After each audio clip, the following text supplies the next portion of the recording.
Ani Biblia de Florin, de mare, de mare. Chiar ce nu vede, eu ce că Dumnezeu.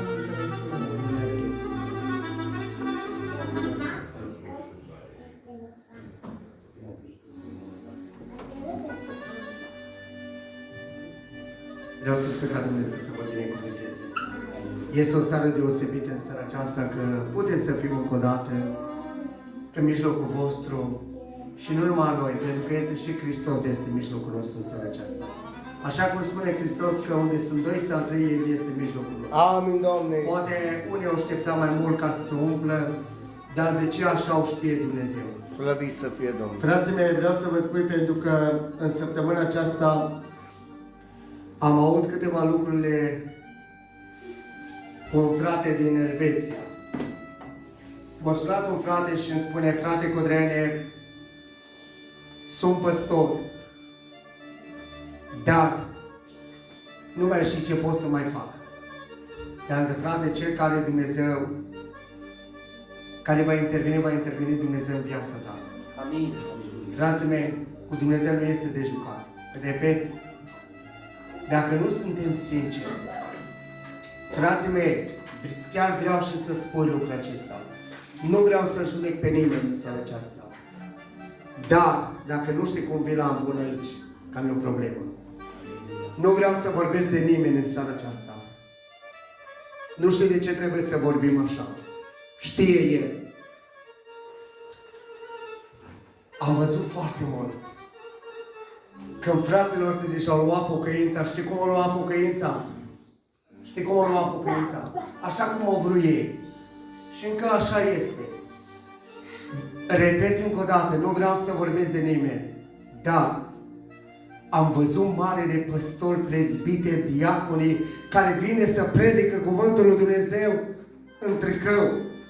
Băi, fraților, este strigător la cer ce se întâmplă cu frații noștri.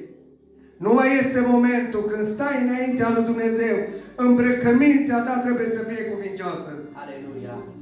Știi de ce, frații mei?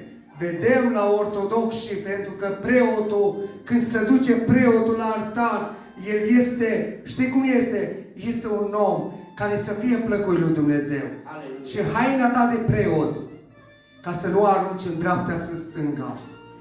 Haina ta trebuie păstrată curată. Haina ta este ca să fie o haină de preot. Când vii la altarul lui Dumnezeu și să zici: Doamne, vreau să fiu un preot cu adevărat, Doamne.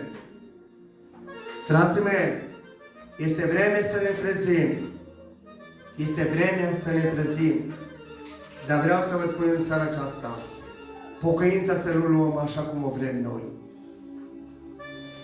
Dacă nu te-ai mărturisit, poate ai vorbit unele lucruri și vii așa din capul tău, cum te tai în capul tău, vii la biserică și mai revii și predici. Poate nu te-ai împăcat cu fratele tău, poate au fost momente când l-ai vorbit de rău, l-ai vorbit, l-ai făcut praf și vii la învânt să predici. Cuvântul lui Dumnezeu ne realizează un lucru. Lasă-ți darul la altar și du-te împacă-te cu părâșul tău. Frații mei, ne rugăm în seara aceasta ca Dumnezeu să intervine în viețile noastre. Aleluia. Ca Dumnezeu să facă o schimbare. De câte ori spunem ca Dumnezeu să facă schimbare, dar vedem că nu ne lăsăm călăuziți de El. Aleluia. Dar vreau să vă spun, așa să ne ajute Bunul Dumnezeu să luăm hotărâri noi. Haideți să ne ridicăm în picioare și să ne rugăm, să spunem lui Dumnezeu ca Dumnezeu să ne îmbracă cu puterea Duhului Sfânt. Amin. În numele Domnului Slavă ție, Doamne, Te rugăm, Doamne.